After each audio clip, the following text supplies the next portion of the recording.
చెప్పినటువంటి ring road కానీ DBM 38 కానీ అదేవిధంగా ఇక్కడ అభివృద్ధి కొరకు కృషి చేస్తున్నందుకు మీ అందరి తరఫున వారికి ధన్యవాదాలు తెలియజేస్తూ ఇప్పుడు పెద్దలు గౌరవనీయులు మన వైద్య ఆరోగ్య శాఖ మంత్రివర్యులు మా ప్రభుత్వ హాస్పిటల్కు సిటీ స్కానింగ్ MRI తో పాటు Chityala hospital 102 Regunta Ganapuram PSC hospital కూడా భూపాలపల్లి గోరుకొత్తపల్లికి అదేవిధంగా సింగరేణి గోరుకొత్తపల్లికి అంబులెన్స్ కూడా మీ ద్వారా వారు మంజూరు ఇప్పించవలసిందిగా కోరుతూ వారిని ప్రసంగించవలసిందిగా విజ్ఞప్తి చేస్తున్నాం.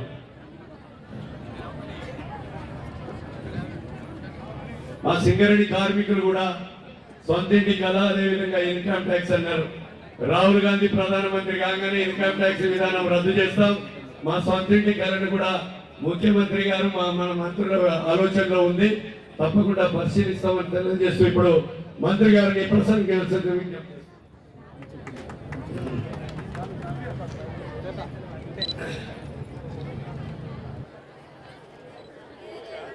అందరికీ నమస్కారము. సభా అధ్యక్షులు మీ అందరి ప్రియతమ నాయకుడు, క్రమశిక్షణ, పట్టు, సంక్షేమము, అభివృద్ధి, దాంతో సౌమ్యంగా పని తీసుకునే నైపుణ్యం ఉన్న మా సత్యనారాయణ గారు,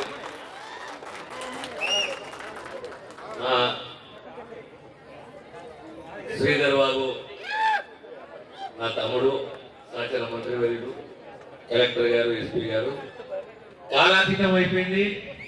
అందరు మహిళలు వచ్చారు. మీ అందరికీ హృదయపూర్వక నమస్కారాలు తెలియజేస్తూ ఎక్కువ సమయం తీసుకోకుండా 2-3 అంశాలు నేను ప్రస్తావిస్తాను. మొదటిసారి ఈ ప్రాంతానికి నేను వస్తున్నాను. మా శాఖ వాళ్ళందరూ నిలబడ్డారు. సార్ ఏం చెప్తాడో వినడానికి ఈరోజు పలు శంకుస్థాపనలు, పలు అభివృద్ధి కార్యక్రమాలు చేపట్టాం. ప్రధానంగా ఆయుష్ బిల్డింగ్ ఇనాగరేషన్ వచ్చిందని మా సత్తాన్ని ఏమంటాడంటే, సంతోషం సార్ ఇనాగరేషన్ చేస్తున్న ఇనాగరేషన్ రావాలి, కానీ మా దగ్గర లేదా డాక్టర్లు, నర్సులు ఎవరు ఆయుష్ డాక్టర్లు లేరు, వాళ్ళందరూ నియమించని చెప్పి ఒక విజ్ఞప్తి పత్రం ఇచ్చింది. అదే రకంగా 130 కోట్ల రూపాయలతో ఈరోజు మెడికల్ కాలేజీకు శంకుస్థాపన, హాస్టల్ బిల్డింగ్ కు శంకుస్థాపన, దానికి తోడు ఒక నర్సింగ్ కాలేజ్ కూడా మనం ఈ ప్రాంతానికి మంజూరు చేసింది. కాంగ్రెస్ ప్రభుత్వం వచ్చిన తర్వాత కొత్తగా 8 మెడికల్ కాలేజీలు, 16 నర్సింగ్ కాలేజీలు, 28 పారామెడికల్ కాలేజీలు. చాలా మట్టుకు ఈ వైద్య రంగంలో నర్సులు, ఈ అమ్మాయిలైతే నర్సింగ్ ఆఫీసర్ కాదలుచుకున్నారో వాళ్ళని ప్రోత్సహించాలి, ప్రభుత్వమే బాధ్యత తీసుకోవాలి, ప్రభుత్వమే వారిని చదివించాలి అని ఒక మంచి ఉద్దేశంతో ఒక్కసారి 16 నర్సింగ్ కాలేజీలని రేవంత్ రెడ్డి గారి ప్రభుత్వం, మా ప్రభుత్వం మంజూరు చేసి ముఖ్యమంత్రి గారు మీకు కూడా నర్సింగ్ కాలేజ్ వచ్చింది. దానికి తోడు గత 1 సంవత్సరంలో మా మంత్రివర్యులు చెప్పారు, స్థానిక ఎమ్మెల్యే గారు చెప్పారు, ఏ వాగ్దానాలు చేసినామో ఆ వాగ్దానాలను నిలబెట్టుకునే ప్రయత్నము సంపూర్ణంగా మా ప్రభుత్వం చేసుకుంటూ వచ్చింది. ముఖ్యంగా ఈ ప్రభుత్వము నమ్మేది 3 అంశాలను. ఒకటి విద్య, రెండోది వైద్యము, మూడోది మహిళా సాధికారత.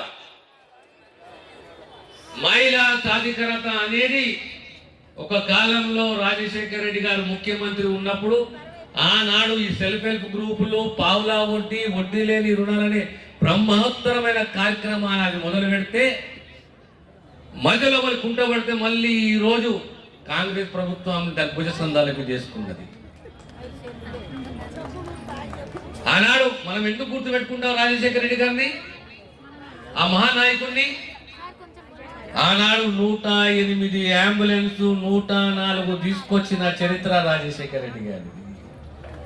పేదవాని ఆరోగ్య భద్రత నాది అని చెప్పి ముందుకొచ్చి కాంగ్రెస్ ఆ మాట ఇచ్చి మాట నిలబెట్టుకొని ఆరోగ్యశ్రీ పథకాన్ని తీసుకొస్తే మొన్న ఎన్నికల్లో కాంగ్రెస్ ప్రభుత్వం కాంగ్రెస్ పార్టీ మాటిచ్చి 5 లక్షలు సరిపోవు 10 లక్షల వరకు కూడా మేము ఖర్చు పెట్టడానికి సిద్ధంగా ఉన్నాము అని చెప్పి ప్రకటన చేసి ఈరోజు 10 లక్షల వరకు ఏ కుటుంబానికైనా ఆరోగ్యరీత్యా ఏ ఇబ్బందులున్నా ఏ సేవలైనా 10 లక్షల వరకు ఖర్చు పెట్టడానికి ప్రభుత్వం సిద్ధంగా ఉన్నది, ఈరోజు అమలు చేస్తున్నది.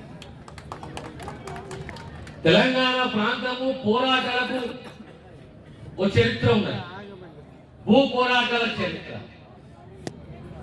ఆనాడు భూ సంస్కరణ తీసుకొచ్చిన చరిత్ర ఎవరిది అంటే ఇందిరమ్మది. ఈరోజు అందరూ ఎందుకు గుర్తుపెట్టుకుంటాం ఇందిరమ్మని?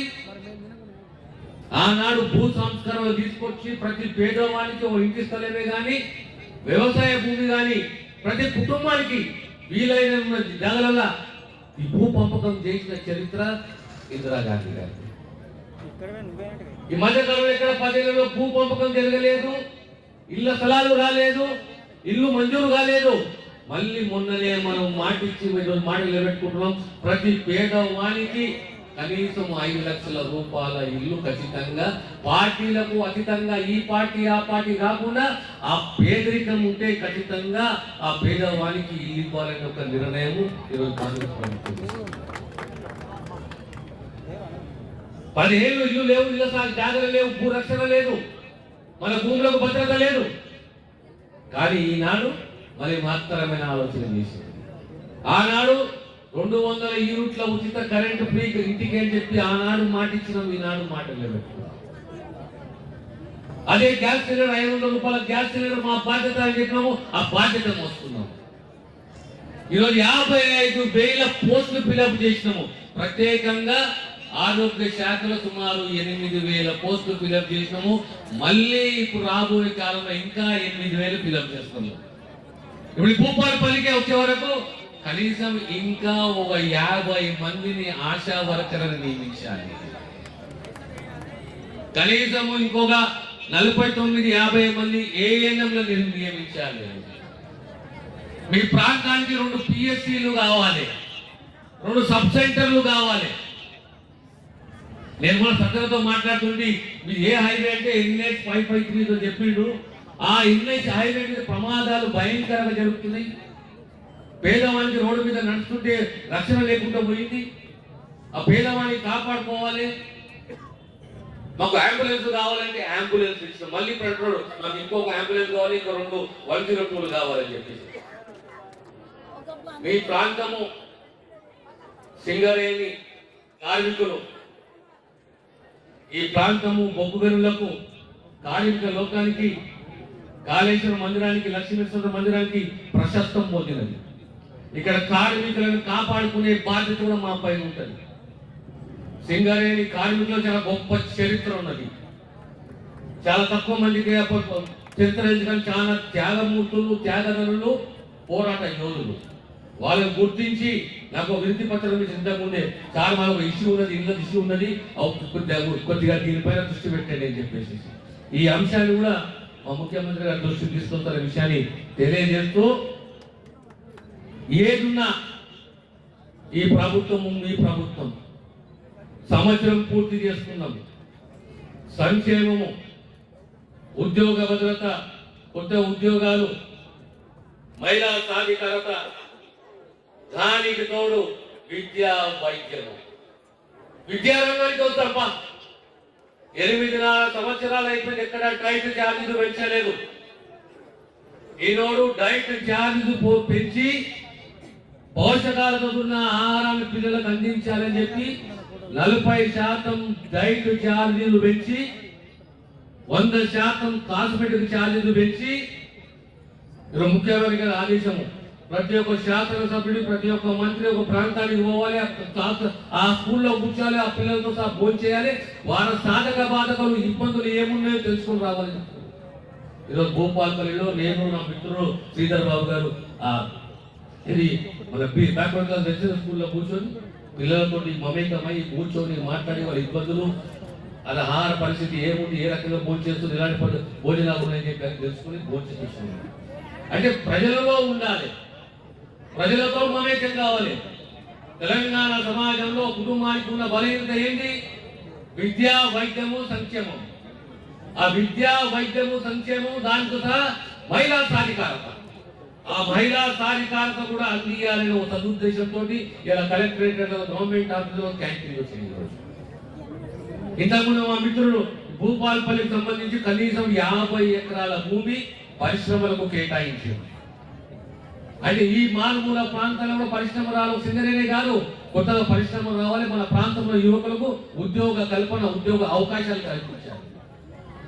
అదే రకంగా ఇంతకుముందు మంత్రిగా చెప్పారు, ఖచ్చితంగా మహిళా సాధికారిత పేరిట మీకు కూడా పరిశ్రమలు, చిన్న పరిశ్రమలు పెట్టుకోవడానికి అవకాశం కల్పిస్తామని చెప్పి మా మంత్రి గారు చెప్పారు. ఇది ఖచ్చితంగా అమలు చేస్తాం. మీ అందరితో కోరేది ఒకటే, 9 సంవత్సరాల ఒక కుటుంబ పాలన, అరాచక పాలన, నియంత్ర పాలన, అహంకారంతో పుణ్య పాలన మనం చూస్తాం. ఇవాళ సంవత్సరంలో మాటిచ్చి మాట నిలబెట్టుకునే ప్రయత్నం మేము చేస్తున్నాము. ఏ అంశమే కానీ మా ప్రయత్నంలో మేమున్నాము. ప్రధానంగా ఈ అంశాలకు చెప్పినాము.